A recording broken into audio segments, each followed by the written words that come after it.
السلام علیکم ورحمۃ اللہ وبرکاتہ۔ علامہ دمیری رحمۃ اللہ علیہ نے حیات الحیوان میں بہت ساری کتابوں کے حوالے سے لکھا ہے کہ 10 چیزیں غم اور پریشانی کا باعث ہیں۔ نمبر 1، بکریوں کے درمیان میں چلنا۔ نمبر 2، بیٹھ کر امامہ باندھنا۔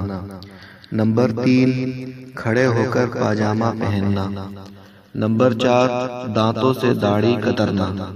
نمبر 5، دروازے کی چوکھٹ پر بیٹھنا۔ نمبر 6، بائیں ہاتھ سے کھانا۔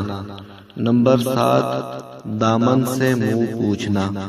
نمبر 8، انڈوں کے چھلکوں پر چلنا۔ نمبر 9، داہنے ہاتھ سے استنجا کرنا۔ نمبر 10، قبروں پر قہقہا مار کر ہنسنا۔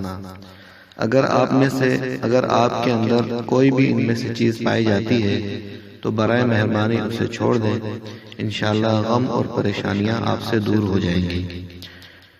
السلام علیکم ورحمۃ اللہ وبرکاتہ۔